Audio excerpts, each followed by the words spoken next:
ಶ್ರೀಕೃಷ್ಣಾಯ ನಮಃ. ಕೃಷ್ಣಂ ನಾರಾಯಣಂ ವಂದೇ ಕೃಷ್ಣಂ ವಂದೇ ವ್ರಜಪ್ರಿಯಂ ಕೃಷ್ಣಂ ದೈಪಾಯನಂ ವಂದೇ ಕೃಷ್ಣಂ ವಂದೇ ಪೃತಾಸುತಂ ವಂದೇ ಶ್ರೀಕೃಷ್ಣದೇವಂ ಮುರನರಕವಿದಂ ವೇದ ವೇದಾಂತವೇದ್ಯಂ ಲೋಕೆ ಭಕ್ತಿಪ್ರಸಿದ್ಧಂ ಯದುಕುಲಜಲದೌ ಪ್ರಾದುರಾಸೀದಪಾರೆ ಯಸ್ಯಾಸೀದ್ ರೂಪಮೇವಂ ತ್ರಿಭುವನತರಣೆ ಭಕ್ತಿವಚ್ಚಸ್ವತಂತ್ರಂ ಶಾಸ್ತ್ರಂ ರೂಪಂಚ ಲೋಕೆ ಪ್ರಕಟಯತಿ ಮುದಾ ಯಸ್ಸನೋ ಭೂತಿಹೇತುಃ ವಸುದೇವಸುತಂ ದೇವಂ ಕಂಸಚಾಣೂರಮರ್ದನಂ ದೇವಕೀ ಪರಮಾನಂದಂ ಕೃಷ್ಣಂ ವಂದೇ ಜಗದ್ಗುರುಂ. ಪ್ರಿಯ ಬಾಂಧವರೇ, ನಮ್ಮ ಈ ಶ್ರೀ ಲಾಲಿಕೃಷ್ಣ ಚಾನಲ್ಗೆ ಸ್ವಾಗತ. ಇಂದಿನ ವಿಡಿಯೋದಲ್ಲಿ ನಾವು ಶ್ರೀಮದ್ ಭಾಗವತ ಮಹಾಪುರಾಣದ 10ನೆಯ ಸ್ಕಂದದ 33ನೆಯ ಅಧ್ಯಾಯವಾದ ಮಹಾರಾಸ ಕ್ರೀಡೆಯ ವಿಚಾರ ಮಾಡೋಣ. ಶ್ರೀಕೃಷ್ಣಾಯ ನಮಃ. ಶ್ರೀ ಶುಕಮಹಾಮುನಿಗಳು ಹೇಳುತ್ತಾರೆ, ಪರೀಕ್ಷಿದ್ರಾಜನೇ, ಗೋಪಿಯರು ಭಗವಂತನ ಪ್ರೇಮಪೂರ್ಣವಾದ ಸುಮಧುರವಾದ ಈ ಮಾತನ್ನು ಕೇಳಿ ವಿರಹ ತಾಪದಿಂದ ಮುಕ್ತರಾದರು. ಸೌಂದರ್ಯ ನಿಧಿಯಾದ ಪ್ರಾಣಪ್ರಿಯನಾದ ಶ್ರೀಕೃಷ್ಣನ ಅಂಗಸಂಗದಿಂದ ಸಫಲ ಮನೋರಥರಾದರು. ಆನಂದ ತುಂದಿಲರಾಗಿ ಪರಸ್ಪರ ತೋಳುಗಳನ್ನು ಹಿಡಿದುಕೊಂಡು ತನ್ನನ್ನು ಅನುಸರಿಸಿ ನಿಂತಿರುವ ಸ್ತ್ರೀರತ್ನಗಳೊಡನೆ ಯಮುನಾ ನದಿಯ ಮರಳು ದಿಣ್ಣೆಯಲ್ಲಿ ಭಗವಾನ್ ಶ್ರೀಕೃಷ್ಣನು ರಾಸಕ್ರೀಡೆಯನ್ನು ಆಡಲು ಪ್ರಾರಂಭಿಸಿದನು. ಯೋಗೇಶ್ವರನಾದ ಶ್ರೀಕೃಷ್ಣನು ಇಬ್ಬಿಬ್ಬರು ಗೋಪಿಯರ ಮಧ್ಯದಲ್ಲಿ ಒಬ್ಬೊಬ್ಬ ಶ್ರೀಕೃಷ್ಣನಿರುವಂತೆ ಪ್ರಕಟನಾಗಿ ಆ ಇಬ್ಬರೂ ಗೋಪಿಯರ ಹೆಗಲ ಮೇಲೆ ತನ್ನ ತೋಳುಗಳನ್ನು ಹಾಕಿಕೊಂಡಿದ್ದನು. ಇದರಿಂದ ಪ್ರತಿಯೋರ್ವ ಗೋಪಿಯು ಶ್ರೀಕೃಷ್ಣನು ತನ್ನ ಪಕ್ಕದಲ್ಲೇ ಇರುವನೆಂದು ಭಾವಿಸಿಕೊಂಡರು. ಹೀಗೆ ಸಾವಿರ ಗೋಪಿಯರಿಂದ ಶೋಭಾಯಮಾನನಾದ ಭಗವಾನ್ ಶ್ರೀಕೃಷ್ಣನ ದಿವ್ಯ ರಾಸೋತ್ಸವವು ಪ್ರಾರಂಭವಾಯಿತು. ಆ ಸಮಯದಲ್ಲಿ ಆಕಾಶದಲ್ಲಿ 100 ವಿಮಾನಗಳು ನೆರೆದವು. ರಾಸಕ್ರೀಡೆಯನ್ನು ನೋಡಬೇಕೆಂಬ ತವಕದಿಂದ ಸಕಲ ದೇವತೆಗಳು ತಮ್ಮ ತಮ್ಮ ಪತ್ನಿಯರೊಡನೆ ವಿಮಾನಗಳಲ್ಲಿ ಆಗಮಿಸಿದ್ದರು. ಆಗ ದೇವದುಂದುಭಿಗಳು ಮೊಳಗಿದವು. ರಾಸಮಂಡಲದ ಮೇಲೆ ಪುಷ್ಪವೃಷ್ಟಿಗಳಾದವು. ಗಂಧರ್ವಶ್ರೇಷ್ಠರು ತಮ್ಮ ತಮ್ಮ ಪತ್ನಿಯರೊಂದಿಗೆ ಭಗವಂತನ ನಿರ್ಮಲವಾದ ಯಶಸ್ಸನ್ನು ಗಾನ ಮಾಡಿದರು. ರಾಸಮಂಡಲದಲ್ಲಿದ್ದ ಸಮಸ್ತ ಗೋಪಿಯರು ತಮ್ಮ ಪ್ರಿಯತಮ ಶ್ಯಾಮ ಸುಂದರನೊಂದಿಗೆ ನೃತ್ಯವಾಡತೊಡಗಿದರು. ಅವರ ಕೈಗಡಗಗಳು, ಕಾಲಂದುಗೆಗಳು, ಒಡ್ಯಾಣದ ಕಿರುಗೆಜ್ಜೆಗಳು ಒಟ್ಟಿಗೆ ಒಲಿಯತೊಡಗಿದವು. ಅಸಂಖ್ಯ ಗೋಪಿಯರಿದ್ದ ಕಾರಣ ಆ ಮಧುರ ಧ್ವನಿಯು ಸರ್ವತ್ರ ಕೇಳಿಬರುತ್ತಿತ್ತು. ಸುವರ್ಣಮಯವಾದ ಮಣಿಗಳ ಮಧ್ಯದಲ್ಲಿ ಜ್ಯೋತಿರ್ಮಯ ಮಹಾಮರಕತಮಣಿಯು ವಿರಾಜಿಸುವಂತೆಯೇ ಕಡು ಚೆಲುವೆಯರಾದ ಗೋಪಿಯರ ನಡುವೆ ನೀಲ ಮೇಘಶ್ಯಾಮನಾದ ದೇವಕೀ ಕಂದನಾದ ಶ್ರೀಕೃಷ್ಣನು ರಾರಾಜಿಸಿದನು. ರಾಸ ನೃತ್ಯವನ್ನು ಆಡುವಾಗ ಗೋಪಿಕೆಯರು ತಾಳಕ್ಕೆ ಸರಿಯಾಗಿ ಹೆಜ್ಜೆಗಳನ್ನು ಹಾಕುತ್ತಾ ಪಾದ ವಿನ್ಯಾಸಕ್ಕೆ ಅನುಗುಣವಾಗಿ ಕೈಗಳಲ್ಲಿ ಮುದ್ರೆಗಳನ್ನು ತೋರಿಸುತ್ತಾ ಎರಡೂ ಕೈಗಳನ್ನು ಎಡಬಲಕ್ಕೂ ಹಿಂದೆ ಮುಂದೆಯೂ ಆಡಿಸುತ್ತಿದ್ದರು. ತಾಳಕ್ಕನುಸಾರವಾಗಿ ಕೆಲವು ವೇಳೆ ನಿಧಾನವಾಗಿಯೂ ಕೆಲವು ವೇಳೆ ವೇಗವಾಗಿಯೂ ಹೆಜ್ಜೆಗಳನ್ನು ಹಾಕುತ್ತಾ ತಲೆಗಳನ್ನು ಕಣ್ಣುಗಳನ್ನು ಆಡಿಸುವರು. ಕೆಲವು ವೇಳೆ ಭಾವಪೂರ್ಣವಾಗಿ ನಗುವರು, ಹುಬ್ಬು ಹಾರಿಸುವರು, ಕಡೆಗಣ್ಣಿನ ನೋಟದಿಂದ ನೋಡುವರು. ಕೆಲವೊಮ್ಮೆ ಕಿಲಕಿಲನೆ ನಗುವರು, ಸೊಂಟವನ್ನು ಬಳುಕಿಸುವರು. ನರ್ತನವಾಡುತ್ತಾ ಕುಳಿತಾಗ, ಎದ್ದಾಗ, ಬಾಗಿದಾಗ ಅವರ ಸ್ತನಗಳು ಕುಲುಕಾಡುತ್ತಿದ್ದವು. ಕುಂಡಲಗಳು ಕಪೋಲಗಳಲ್ಲಿ ಕುಣಿದಾಡುತ್ತಿದ್ದವು. ಮುಖವು ಬೆವರಿತ್ತು. ತುರುಬುಗಳು ಬಿಚ್ಚಿ ಹೋಗಿದ್ದವು. ಒಡ್ಯಾಣಗಳು ಸಡಿಲವಾಗಿದ್ದವು. ಹೀಗೆ ಶ್ರೀಕೃಷ್ಣನ ಪ್ರಿಯೆಯರಾದ ಗೋಪಿಕೆಯರು ಶ್ರೀಕೃಷ್ಣನಿಗೆ ಉಲ್ಲಾಸವಾಗುವಂತೆ ನಾನಾ ಭಂಗಿಗಳಲ್ಲಿ ನೃತ್ಯ ಮಾಡುತ್ತಾ ಅವನ ಲೀಲಾ ಪ್ರಸಂಗಗಳನ್ನು ಕರ್ಣಾನಂದಕರವಾಗಿ ಹಾಡುತ್ತಾ ಮೇಘಗಳ ಮಧ್ಯದಲ್ಲಿ ಕಾಣಿಸಿಕೊಳ್ಳುವ ಮಿಂಚುಗಳಂತೆ ಪ್ರಕಾಶಿಸಿದರು. ರಾಸಪ್ರಿಯರಾದ ಗೋಪಿಯರು ಶ್ರೀಕೃಷ್ಣನ ಸ್ಪರ್ಶ ಮಾತ್ರದಿಂದ ಆನಂದ ಸಾಗರದಲ್ಲಿ ಮುಳುಗಿ ಆತನೊಡನೆ ರಾಸ ನೃತ್ಯವನ್ನು ಆಡುತ್ತಾ ತಮ್ಮ ಸುಮಧುರ ಕಂಠ ಮಾಧುರ್ಯದಿಂದ ವಿಶ್ವವನ್ನೇ ವ್ಯಾಪಿಸುವಷ್ಟು ಗಟ್ಟಿಯಾಗಿ ಹಾಡತೊಡಗಿದರು. ಅದು ವಿಶ್ವದಲ್ಲೆಲ್ಲ ಈಗಲೂ ಪ್ರತಿಧ್ವನಿಸುತ್ತಿದೆ. ಓರ್ವ ಗೋಪಿಯು ಶ್ರೀಕೃಷ್ಣನೊಡನೆ ಧ್ವನಿಗೂಡಿಸಿ ಹಾಡುತ್ತಿದ್ದಳು. ಆಕೆಯ ಧ್ವನಿಯು ಶ್ರೀಕೃಷ್ಣನ ಸ್ವರಕ್ಕಿಂತ ತಾರಕದಲ್ಲಿತ್ತು. ಅದನ್ನೇ ಕೃಷ್ಣನು ಭಲೆ ಭಲೆ ಕರ್ಣಾನಂದಕರವಾಗಿದೆ ಎಂದು ಹೇಳುತ್ತಾ ಅವಳ ಹಾಡಿಗೆ ಅನುಗುಣವಾಗಿ ಧ್ರುವವೆಂಬ ತಾಳವನ್ನು ಹಾಕುತ್ತಾ ಆಕೆಯನ್ನು ಪ್ರೋತ್ಸಾಹಿಸಿದನು. ಒಬ್ಬ ಗೋಪಿಯು ರಾಸ ನೃತ್ಯದಿಂದ ಬಹಳವಾಗಿ ಬಳಲಿದಳು. ಮುಂಗೈಗಳಿಗೂ ತೋಳುಗಳಿಗೂ ಕಟ್ಟಿಕೊಂಡ ಮಲ್ಲಿಗೆಯ ದಂಡೆಗಳು ಕಣಚಿ ಬೀಳುತ್ತಿದ್ದವು. ತತ್ತರಿಸಿ ಬೀಳುವುದರಲ್ಲಿದ್ದ ಆಕೆಯು ಪಕ್ಕದಲ್ಲಿದ್ದ ಶ್ರೀಕೃಷ್ಣನ ಭುಜವನ್ನು ಹಿಡಿದುಕೊಂಡು ಹಾಗೆಯೇ ನಿಂತುಕೊಂಡಳು. ಭಗವಾನ್ ಶ್ರೀಕೃಷ್ಣನು ತನ್ನ ಒಂದು ತೋಳನ್ನು ಒಬ್ಬ ಗೋಪಿಯ ಹೆಗಲ ಮೇಲಿಟ್ಟಿದ್ದನು. ಸ್ವಾಭಾವಿಕವಾಗಿಯೇ ಶ್ರೀಕೃಷ್ಣನ ತೋಳು ಕಮಲದ ಸುಗಂಧದಿಂದ ಕೂಡಿತ್ತು. ಅದಕ್ಕೆ ಪರಿಮಳದ ಗಂಧವು ಲೇಪಿತವಾಗಿತ್ತು. ಅದನ್ನು ಮೂಸಿ ನೋಡಿದ ಆ ಗೋಪಿಯು ರೋಮಾಂಚಿತಳಾಗಿ ಆ ತೋಳನ್ನು ಮುತ್ತಿಟ್ಟಳು. ಮತ್ತೊಬ್ಬ ಗೋಪಿಯು ನಾಟ್ಯವಾಡುತ್ತಿರುವಾಗ ಕುಂಡಲದಿಂದ ಸಮಲಂಕೃತವಾಗಿದ್ದ ತನ್ನ ಕಪೋಲವನ್ನು ಶ್ರೀಕೃಷ್ಣನ ಕಪೋಲದ ಮೇಲಿಡಲು ಆಕೆಯ ಆಶಯವನ್ನು ತಿಳಿದ ಶ್ರೀಕೃಷ್ಣನು ಆಕೆಗೆ ತಾಂಬೂಲವನ್ನು ನೀಡಿದನು. ಶ್ರೀಕೃಷ್ಣನ ಪಕ್ಕದಲ್ಲಿದ್ದ ಮತ್ತೊಬ್ಬ ಗೋಪಿಯು ಕಾಲಂದುಗೆ ಡಾಬುಗಳ ಶಬ್ದದೊಡನೆ ನರ್ತಿಸುತ್ತಾ ಹಾಡುತ್ತಾ ಬಹಳವಾಗಿ ಬಳಲಿ ಪಕ್ಕದಲ್ಲಿದ್ದ ಶ್ರೀಕೃಷ್ಣನ ಮಂಗಳಕರವಾದ ಕರಕಮಲವನ್ನು ತನ್ನ ವಕ್ಷಸ್ಥಳದ ಮೇಲೆ ಇರಿಸಿಕೊಂಡಳು. ಪರೀಕ್ಷಿತನೇ, ಗೋಪಿಯರ ಸೌಭಾಗ್ಯವು ಲಕ್ಷ್ಮೀದೇವಿಯ ಸೌಭಾಗ್ಯಕ್ಕಿಂತಲೂ ಮಿಗಿಲಾದುದು. ಲಕ್ಷ್ಮೀದೇವಿಗೆ ಪರಮಪ್ರಿಯನಾದ ಏಕಾಂತ ಭಕ್ತರಿಗೆ ಪ್ರಿಯನಾದ ಶ್ರೀಕೃಷ್ಣನನ್ನು ತಮ್ಮ ಪ್ರಿಯತಮನನ್ನಾಗಿಸಿಕೊಂಡು ಅವನಿಂದ ಆಲಿಂಗಿಸಲ್ಪಟ್ಟವರಾಗಿ ಅವನ ಲೀಲಾ ಪ್ರಸಂಗಗಳನ್ನು ಸುಮಧುರವಾಗಿ ಗಾನ ಮಾಡುತ್ತಾ ಆ ಗೋಪಿಯರು ರಾರಾಜಿಸಿದರು. ಅವರ ಕಿವಿಗಳಲ್ಲಿ ಕಮಲದ ಕುಂಡಲಗಳು ಶೋಭಿಸುತ್ತಿದ್ದವು. ಗುಂಗುರು ಕೂದಲುಗಳು ಕೆನ್ನೆಗಳ ಮೇಲೆ ಹಾರಾಡುತ್ತಿದ್ದವು. ಮುತ್ತಿನಂತಹ ಬೆವರಿನ ಹನಿಗಳಿಂದ ಮುಖವು ಅಲಂಕೃತವಾಗಿತ್ತು.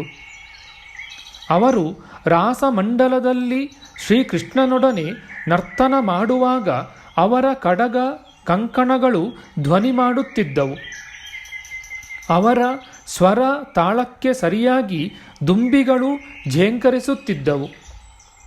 ಅವರ ಮುಡಿಗಳಿಂದ ಹೂವುಗಳು ಉದುರುತ್ತಿದ್ದವು.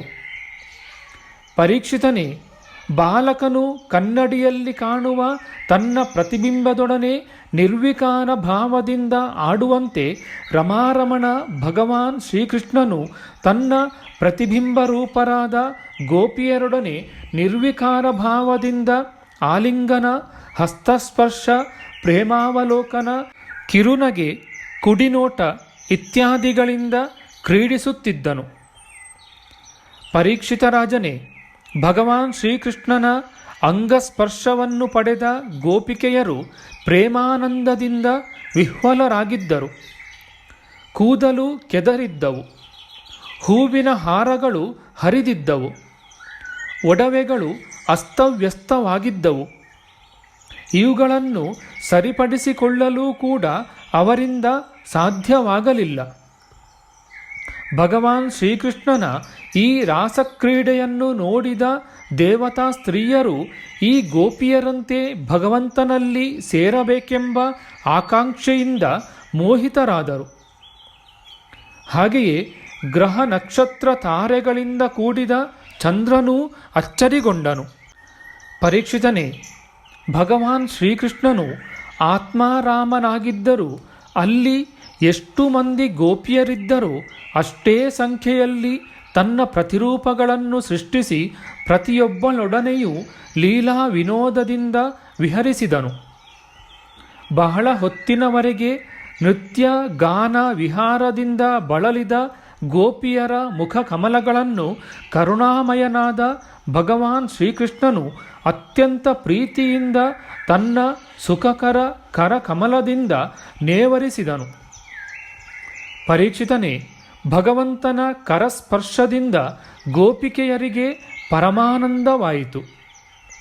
ಅವರು ಸ್ವರ್ಣ ಕುಂಡಲಗಳಿಂದಲೂ ಮುಂಗುರುಳುಗಳಿಂದಲೂ ಕೂಡಿದ ಕಪೋಲಗಳಿಂದಲೂ ಮುಖಾರವಿಂದದಿಂದಲೂ ಕಡೆಗಣ್ಣ ನೋಟದಿಂದಲೂ ಅಮೃತಪ್ರಾಯವಾದ ಮಂದಹಾಸದಿಂದಲೂ ಭಗವಾನ್ ಶ್ರೀಕೃಷ್ಣನಿಗೆ ಸೇವೆ ಸಲ್ಲಿಸಿ ಪರಮ ಪವಿತ್ರವಾದ ಅವನ ಲೀಲಾ ಪ್ರಸಂಗಗಳನ್ನು ಹಾಡತೊಡಗಿದರು. ಅನಂತರ ಆಯಾಸಗೊಂಡಿರುವ ಸಲಗವು ಹೆಣ್ಣಾನೆಗಳೊಡನೆ ಅಣೆಕಟ್ಟನ್ನು ಭೇದಿಸಿಕೊಂಡು ನೀರಿನೊಳಗೆ ನುಗ್ಗುವಂತೆ ಶ್ರೀಕೃಷ್ಣನು ರಾಸಕ್ರೀಡೆಯ ಆಯಾಸವನ್ನು ಪರಿಹರಿಸಿಕೊಳ್ಳುವ ಸಲುವಾಗಿ ಗೋಪಿಯರೊಡನೆ ಜಲಕ್ರೀಡೆಯಾಡಲು ಯಮುನೆಯ ನೀರನ್ನು ಪ್ರವೇಶಿಸಿದನು. ಆಗ ಶ್ರೀಕೃಷ್ಣನು ಧರಿಸಿದ್ದ ವನಮಾಲೆಯು ಗೋಪಿಯರ ಅಂಗಸಂಗದಿಂದ ಬಾಡಿ ಹೋಗಿದ್ದರೂ ಅವರ ವಕ್ಷಸ್ಥಳದಲ್ಲಿ ಲೇಪಿತವಾಗಿದ್ದ ಕುಂಕುಮ ಕೇಸರಿಯಿಂದ ರಂಜಿತವಾಗಿತ್ತು. ವನಮಾಲೆಯ ಸುಗಂಧದಿಂದ ಆಕರ್ಷಿತವಾದ ದುಂಬಿಗಳು ಝೇಂಕರಿಸುತ್ತಾ ಶ್ರೀಕೃಷ್ಣನನ್ನು ಅನುಸರಿಸಿ ಹೋಗುವುದನ್ನು ನೋಡಿದರೆ ಗಂಧರ್ವ ರಾಜನೇನಾದರೂ ಶ್ರೀಕೃಷ್ಣನ ಗುಣಗಾನ ಮಾಡುತ್ತಾ ಅವನ ಹಿಂದೆಯೇ ಹೋಗುತ್ತಿರುವನೋ ಎಂಬಂತೆ ಇತ್ತು. ಪರೀಕ್ಷಿತನೇ, ಯಮುನಾ ನದಿಯ ಶುಭ ಜಲದಲ್ಲಿ ಜಲಕ್ರೀಡೆಯನ್ನಾಡುವಾಗ ಗೋಪಿಯರು ಪ್ರೇಮಪೂರ್ಣ ನೋಟದಿಂದ ಶ್ರೀಕೃಷ್ಣನನ್ನು ನೋಡುತ್ತಾ ನಗುನಗುತ್ತಾ ಅವನ ಮೇಲೆ ನೀರನ್ನೆರಚುತ್ತಿದ್ದರು. ಪ್ರತಿಯಾಗಿ ಅವನೂ ನೀರನ್ನೆರಚುತ್ತಿದ್ದನು. ಹೀಗೆ ಆನಂದ ಪರವಶರಾಗಿ ಜಲಕ್ರೀಡೆಯಾಡುವುದನ್ನು ನೋಡಿದ ದೇವತೆಗಳು ಅವರ ಮೇಲೆ ಪುಷ್ಪವೃಷ್ಟಿ ಮಾಡುತ್ತಾ ಶ್ರೀಕೃಷ್ಣನನ್ನು ಪರಿಪರಿಯಾಗಿ ಸ್ತುತಿಸಿದರು. ಹೀಗೆ ಸಾಕ್ಷಾತ್ ಆತ್ಮಾರಾಮನಾದ ಶ್ರೀಕೃಷ್ಣನು ಗಜರಾಜನಂತೆ ಯಮುನೆಯಲ್ಲಿ ನೀರಾಟವನ್ನು ಆಡಿದನು. ಇದಾದ ಬಳಿಕ ಶ್ರೀಕೃಷ್ಣನು ಗೋಪಿಯರೊಡನೆ ಯಮುನೆಯ ತೀರದ ಉಪವನಕ್ಕೆ ಹೋದನು. ಆ ಉಪವನವು ರಮಣೀಯವಾಗಿದ್ದು ಎಲ್ಲೆಡೆಗಳಲ್ಲಿಯೂ ನೆಲ ಜಲಗಳಲ್ಲಿ ಅತ್ಯಂತ ಸುಂದರ ಸುಗಂಧಿತ ಹೂವುಗಳು ಅರಳಿದ್ದವು. ಅದರ ಸುಗಂಧವನ್ನು ಹೊತ್ತುಕೊಂಡು ಮಂದ ಮಾರುತವು ಬೀಸುತ್ತಿತ್ತು. ಮತ್ತ ಗಜವು ಹೆಣ್ಣಾನೆಗಳೊಂದಿಗೆ ವಿಹರಿಸುವಂತೆ ಶ್ರೀಕೃಷ್ಣನು ದುಂಬಿಗಳಿಂದಲೂ ಪ್ರಮದೆಯರಿಂದಲೂ ಸಮಾವೃತನಾಗಿ ಆ ಉದ್ಯಾನದಲ್ಲಿ ವಿಹರಿಸುತ್ತಿದ್ದನು.